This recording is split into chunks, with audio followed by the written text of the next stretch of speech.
کشمیر میں ایک بڑھتی ہوئی کنٹروورسی جو نیشنل کانفرنس میں بڑھتی ہوئی دراریں اس وقت دکھ رہی ہیں. آپ نے دیکھا کہ کس طرح سے جو یہاں پہ ریزرویشن کیس کو لے کے پروٹیسٹ ہوا تھا. ایم پی سعید آغا روح اللہ نے اس پروٹیسٹ کو لیڈ کیا تھا سی ایم عمر عبداللہ کے گپکار ریسیڈنس پہ, اور اس کے بعد مختلف پولیٹیکل پارٹیاں اس پروٹیسٹ میں جڑی. لیکن کل کے بعد جو یہ پوری آپ کہہ سکتے ہیں کہ ایک سیناریو ہے وہ بدل گیا, کیونکہ اس کے بعد سلمان ساگر جو حضرت بل کے ایم ایل اے ہیں اور این سی سے ہی ہیں, انہوں نے کہا کہ جو بھی ایم پی سعید آغا روح اللہ نے کیا ہے اپنی کیپیسٹی میں کیا ہے, اس میں نیشنل کانفرنس کا کوئی دخل نہیں تھا.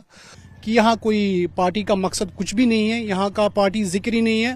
علل اعلان ہم بچوں کے لیے آئے ہیں, ہم کا خالی مطلب ان کے لیے سپورٹ کے لیے آئی ہے, جو ان کی ریزرویشن پالیسی ہے ان کے لیے آئے ہیں. اور کوئی پارٹی کی ذکر وہاں پہ میں نے جہاں تک سنا ہے, میں نے ایسا کچھ نہیں سنا وہاں پہ پارٹی کا ذکر ہوا ہے. اب آپ بول رہے ہو کہ انہوں نے پارٹی کا ڈسپلن توڑا, انہوں نے پارٹی کی انہوں نے کاٹا پارٹی کو, ایسا کچھ بھی نہیں ہوا. آغا صاحب نے خود وہاں پہ ایک میڈیا ان سے بائٹ لے رہی تھی, ان سے کہا گیا کہ آپ پارٹی کو توڑنے یہاں پہ آئے. انہوں نے کہا جو پارٹی کو توڑے گا ہم ان کو توڑیں گے. سو یہ ذکر وہاں پہ نہیں تھی. تو آج آپ نے کیسے بولا کہ یہ انڈسپلن ہو رہا ہے پارٹی کے ساتھ؟ جہاں تک ہمارا ماننا ہے, ان کی جو آغا صاحب کی آئیڈیالوجی ہے وہ ایک سٹینڈ پہ رہی ہے. ان کا جو مشن ہے وہ ایک مشن پہ رہا ہے. وہ نہیں, اگر ان کو سی ایم کے ساتھ کچھ بچوں کی خاطر اگر لڑنا بھی پڑے وہ لڑیں گے, وہ نہیں دیکھیں گے کہ یہ سی ایم ہے. ان کی ایک پالیسی پہلے سے رہی ہے, یہ ایک مشن کے تحت, ون رول ون مشن, جہاں تک ہمیں پتا ہے ینگ جنریشنز کو. اور انہوں نے کل بھی ایک بائٹ دیا تھا, پتہ نہیں وہ ارلی ٹائمز سے کچھ میڈیا تھی, وہ ایک بائٹ تک کہ اگر آغا صاحب کو ووٹ ملے ہے وہ این سی کے طور سے ملا ہے, مطلب ان کو ٹیگ ملا ہے این سی کا, تبھی لوگ انہیں ووٹ دیا ہے. یہ سراسر غلط ہے. اگر ہم ینگ جنریشن نے ووٹ دیا ہے تو وہ دیا ہے آغا صاحب کے فیس کے اوپر. یہاں پر سلمان صاحب آئے حضرت بل کانسٹیچوئنسی میں, آغا صاحب کو لے کر آئے یہاں پہ. اگر آپ کہتے ہو کہ نیشنل کانفرنس کا ٹیگ ہے, پھر آپ کیوں لے کے آئے آغا صاحب کو اپنے ساتھ کہ ان کو بولے کہ ہم کو ووٹ دیجیے؟ پھر کیا ضرورت تھی آپ کو یہ کہنے کی؟ یہ سب ہمیں ہم یہی چاہتے ہیں, ہماری ڈیمانڈ ہے آپ سلمان آپ اپولوجائز کیجیے عوام کے ساتھ, آپ مانگیے معافی, ہم نے غلط بولا ہے.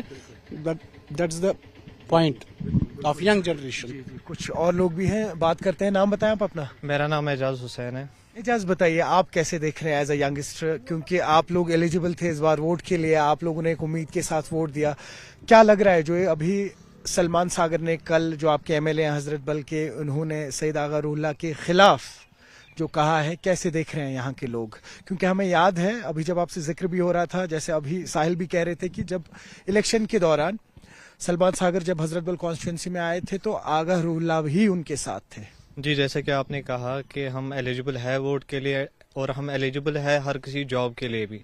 جیسے کہ جے کے ایس ایس بی کے پوسٹ آپ دیکھ رہے ہیں, اتنے لیول پہ اتنی کوانٹٹی میں ابھی پوسٹ نہیں آ رہے ہیں. اگر جے کے پی کے 4000 پوسٹ آئے تھے, اور اس میں سے دیکھیں آپ ریزرویشن پالیسی کو لے کے جو ابھی اتنا ہنگامہ ہو رہا ہے, پروٹیسٹ ہو رہا ہے, لیکن یہ ہمیں سمجھ نہیں آ رہا ہے کہ ہمارے ایم ایل اے صاحب یہ کیوں نہیں سمجھ رہے کہ یہ بات ہو رہی ہے یوتھ کے فیوچر کی. اور اگر ہم اس بات کو لے کے چلے کہ جب سلمان ساگر ادھر پہ آئے تھے وہ آغا صاحب کو لے کے آئے تھے, اور جو آغا صاحب نے ہمیں پرومسز کیے تھے as an youth, what we require, what we deserve as an educated person. ہم یہاں پہ اتنے سارے ایجوکیٹڈ ان امپلائڈ بیٹھے ہیں. ان نیشنل کانفرنس کا جو معیار تھا اس ٹائم پہ, جو انہوں نے کہا تھا کہ امپلائمنٹ پہ بات کریں گے, بٹ امپلائمنٹ پہ تو وہ بات کریں گے, جتنے بھی پوسٹز آئے سیکریٹریٹ سے آئے, جے کے ایس ایس بی کے تھرو کنڈکٹ کروائے, بٹ ہمیں یہ بھی دیکھنا ہے کہ اس میں ریزرویشن ہمیں کتنی مل رہی ہے. ایز این حضرت بل کانسٹیچوئنسی ہم سارے جنرل کینڈیڈیٹس ہیں, ہمارے میں کوئی بھی ریزروڈ کینڈیڈیٹس نہیں آتا ہے. سو ان کو یہ دیکھنا ہے کہ اگر آپ کی کانسٹیچوئنسی میں زیادہ تر لوگ جنرل کینڈیڈیٹس میں ہے, کیا آپ اس بات کو سپورٹ نہیں کر رہے, کیا آپ اپنے یوتھ کو سپورٹ نہیں کر رہے جنہوں نے آپ کو ایم ایل اے بنایا؟ اس ٹائم پہ یہ جو الیکشن ہوا, ہر کوئی یوتھ اپنے معیار پہ کھڑا تھا کہ یہ الیکشن ہونا چاہیے, اور ہم نیشنل کانفرنس کو ان فرنٹ لائے. پی ڈی پی نے جو کیا اس سے پہلے ہمیں اس کے ساتھ کوئی غرض نہیں تھا کسی بھی, لیکن ہم نے اس بات کو لے کے ووٹ دیے جو کہ ان کے پرومسز تھے, جابس کو لے کے, پاور سپلائی کو لے کے, واٹر سپلائی کو لے کے,